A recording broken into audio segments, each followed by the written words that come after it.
নমস্কার, আমি শ্রাবন্তী। আমার শ্রোতা বন্ধুরা আশা করি সবাই খুব ভালো আছো। আজ আমি তোমাদের কোনো গল্প পাঠ করে শোনাবো না, দৈনন্দিন জীবনে ঘটে যাওয়া সম্পূর্ণ সত্যি একটি ঘটনা বলবো তোমাদের। আমাকে তোমরা জানিও কেমন লাগলো। ঘটনাটি আমি আমার এক কাকিমার কাছ থেকে শুনেছি, তো আমি কাকিমার বয়ানেই তোমাদেরকে বলার চেষ্টা করছি। তো কাকিমা বলছেন, আমি একজন সরকারি হসপিটালের নার্স। তো কর্মসূত্রে বহু অভিজ্ঞতার সম্মুখীন হতে হয়, হয়েওছি এর আগে বহুবার। একবার আমার নাইট ডিউটি পড়ে, তো আমি সব রুগীদের ভালো করে একবার রাউন্ড দিয়ে দেখে নিলাম।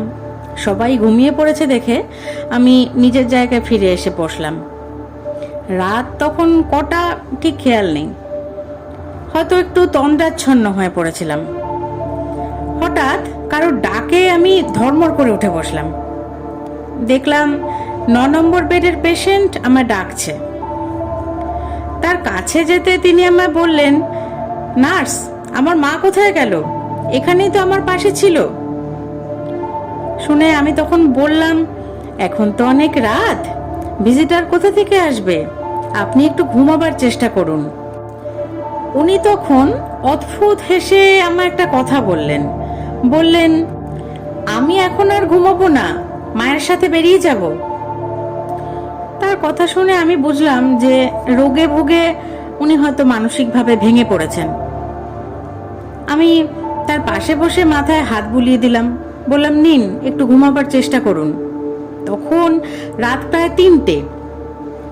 উনি আর কিছু না বলে চোখ বন্ধ করলেন। পরের দিন ভোর 6টায় ডক্টর রাউন্ডে এসেছেন। রাউন্ডে এসে 9 নম্বর পেশেন্টকে চেক করে উনি বললেন, পেশেন্ট তো মারা গেছে গত রাত্রেই। মারা যাবার আনুমানিক সময় 2:45 থেকে 3টের মধ্যে। আমি তো শুনে আঁতকে উঠলাম। উনি তো সেই সময়তেই আমার সাথে কথা বলছিলেন, ওনার মায়ের কথা বলছিলেন। এর মধ্যেই কখন ঘটে গেল ব্যাপারটা। এরপর ওনার বাড়ির লোকজন সবাই এলো, কান্নাকাটি করছিল সবাই। তো আমি ওনাদের একজনকে ডেকে বললাম, ওনার মা এসেছেন কি? উনি গত রাত্রে মায়ের কথা খুবই বলছিলেন। তো আমার প্রশ্নের উত্তরে সেই ভদ্রলোক যা বললেন, তাতে আমি বাক্যহারা হয়ে পড়লাম। উনি বললেন, পেশেন্টের মা নাকি আজ থেকে 3 বছর আগেই মারা গেছেন। তাহলে উনি কি করে ওনার মাকে দেখেছিলেন? কি করে উনি মায়ের সাথে কথা বলছিলেন? মা কি তাহলে ওনাকে নিতেই এসেছিলেন? এর ব্যাখ্যা আমি আজও পাইনি। তো এটি আমার এক কাকিমার কাছ থেকে শোনা একটি ঘটনা, যা কাকিমা বা আমি কোনো ব্যাখ্যা খুঁজে পাইনি। তোমাদের সাথে শেয়ার করলাম, তোমরা দেখো এর কোনো ব্যাখ্যা খুঁজে পাও কিনা। আরেকটি ব্যাখ্যাহীন ঘটনা তোমাদের সাথে শেয়ার করতে খুব ইচ্ছে করছে, যে ঘটনাটিতে আমি নিজে প্রত্যক্ষভাবে তা উপলব্ধি করেছি। মানে ঘটনাটি আমার নিজের সাথেই ঘটেছে আর কি। তো সেটিই তোমাদেরকে ভাবলাম শেয়ার করি। তো হয়েছে কি, আমরা একবার কল্যাণী রোড থেকে ফিরছিলাম। আমি, আমার হাজব্যান্ড, মেয়ে আর আমার আরেকটি বন্ধুর ফ্যামিলিও গেছিলাম। যখন ফিরছিলাম তখন রাত খুব বেশি না, কিন্তু এই 9টা সাড়ে 9টা হবে। আমার হাজব্যান্ডই ড্রাইভ করছিল। একটি নির্দিষ্ট জায়গায় পৌঁছাবার পর আমাদের সাথে খুব অদ্ভুত একটি ব্যাপার ঘটতে থাকে। প্রসঙ্গত কারণেই এক্সাক্ট জায়গার নাম আমি এখানে উল্লেখ করছি না। তো যাই হোক, তোমরা তো জানোই যে হাইওয়েতে কোনো স্ট্রিট লাইট থাকে না, গাড়ির আলোতেই সবাই চালায়। তো গাড়ি তখন প্রায় 50 থেকে 60-এর স্পিডে চলছে। হঠাৎ করেই চাকা ফেটে গেলে যেমন আওয়াজ হয় তেমনি শব্দ হচ্ছে, এবং সাথে সাথে গাড়িটা খুব ভাইব্রেট করছে। মানে আমরা সেই ভাইব্রেশনটা ফিল করতে পারছি যে গাড়ি ভাইব্রেট করছে। তো আমরা ভেবেছি যে চাকা ফেটে গেছে। তো স্বাভাবিক, ওরকম অন্ধকার রাস্তায় চাকা ফেটে গেলে ঘাবড়ে যাওয়াটাই স্বাভাবিক। কি করে সেটা চেঞ্জ করা হবে বা কিছু। তো ঘাবড়ে গিয়ে হাজব্যান্ড মোবাইলের ফ্ল্যাশ লাইট জ্বালিয়ে গাড়ি থেকে নেমে 4টি চাকাই চেক করছে ভালো করে। তবে গাড়ি যেই থামালো, গাড়ি থামার সাথে সাথেই কিন্তু শব্দটাও থেমে গেল। তো যাই হোক, ও চাকাগুলো চেক করছে, সব চাকাই একদম ঠিক ছিল। তা সব দেখে ঠিকে নিয়ে হাজব্যান্ড আবার গাড়ি স্টার্ট দিল। স্টার্ট দিয়ে একটু এগোতেই আবার আওয়াজ শুরু হলো, তবে এবার অন্যরকম শব্দ। এসি চলছে বলে গাড়ির কাঁচ বন্ধ, তো সেই কাঁচের উপর বাড়ি মারলে যেরকম শব্দ হয় আর কি, মানে জোরে জোরে কেউ বাইরে থেকে কাঁচে মারলে যেরকম শব্দ হয় ওরকম কেউ কাঁচে মারছে, অথচ আমরা কিন্তু কাউকেই দেখতে পাচ্ছি না। আর চলন্ত গাড়িতে কেউ ওভাবে কাঁচে মারবেই বা কি করে, তাই না? সেটা তো সম্ভব নয় কখনো। আওয়াজটা আমাদের গাড়ির ডান দিকের কাঁচ থেকে আসছিল। স্বাভাবিক, খুবই স্বাভাবিক ব্যাপার। ভেতরে আমরা বাচ্চাগুলো সবাই খুব ভয় পেয়ে গেছি। তো আমার হাজবেন্ড একটু সাহসী প্রকৃতিরই মানুষ, তো সে আবার গাড়ি থামালো।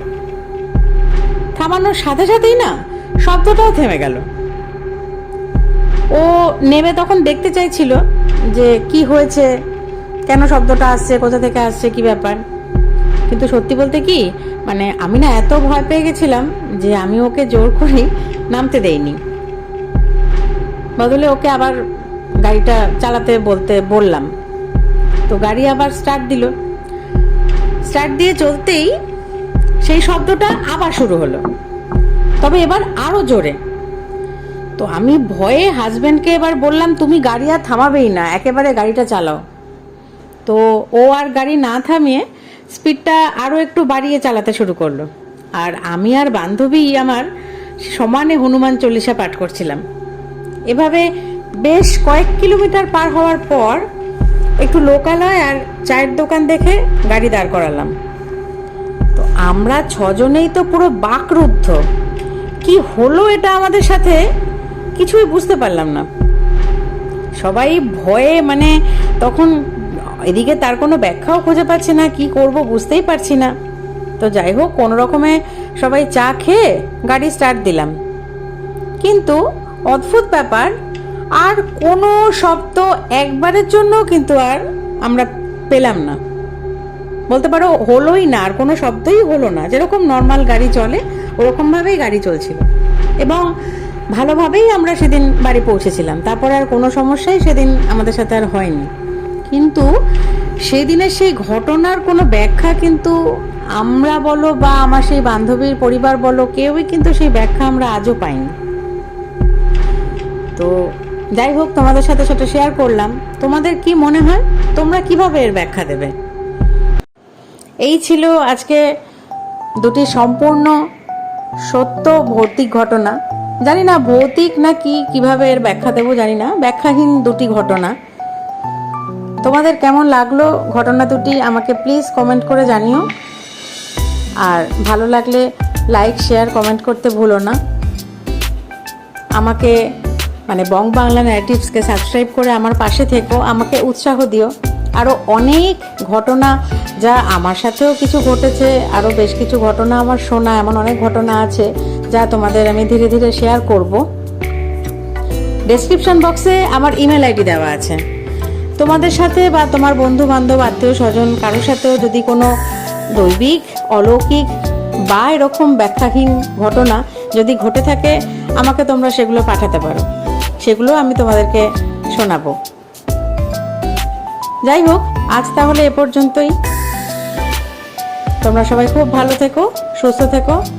আবার তোমাদের সাথে শুক্রবার কথা হচ্ছে। ধন্যবাদ।